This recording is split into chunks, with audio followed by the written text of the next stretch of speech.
He always walked home at night. Not because he wanted to, but because his job left him no choice. The shifts dragged on until the early hours, and by the time he clocked out, the city was asleep. The streets were nearly always empty. Street lamps flickered. Windows were dark.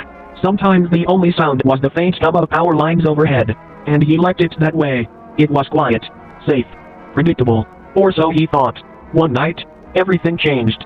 He had just turned onto a side street he'd taken 100 times before. The air was colder than usual, sharp against his skin. He pulled his jacket tighter and kept walking. That's when he saw them. 3 figures. At first, he thought it was just a group of late-night drunks, staggering home.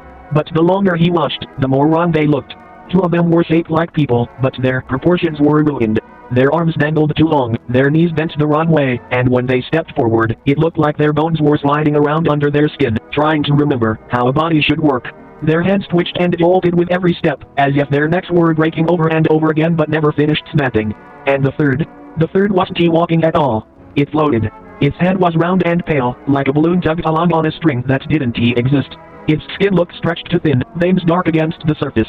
A grin split across its face, too wide, too deep. The corners of its mouth tore upward into its cheeks, as if carved there with a knife, revealing gums raw and glistening. The eyes were nothing but scribbled circles, black pits that seemed to spin slowly in place, like whirlpools that could pull you under if you stared too long. He froze. At first, he told himself he was just tired, that his mind was making shadows into monsters. But then, all 3 of them stopped.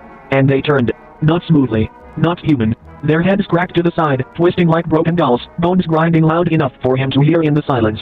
And then, they moved. At first, a shuffle. Then faster. And faster. The 2 human-shaped ones ran, their legs jerking like insects, knees bending in directions no joint should allow.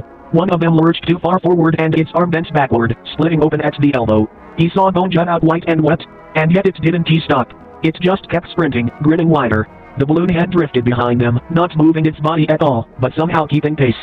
Its grin tore wider, splitting the skin at the corners. A thin trickle of black fluid dripped down its chin, pattering on the ground as it floated closer. He ran. God, he ran. The sound behind him was worse than footsteps.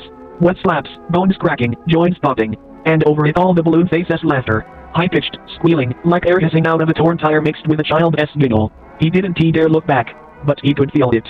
The air growing heavier. The shadows bending closer. That laugh filling his ears, until he couldn't think of anything else. By morning, the police searched the street. No body points, no blood points, no trace. Not all they found was his sketchbook.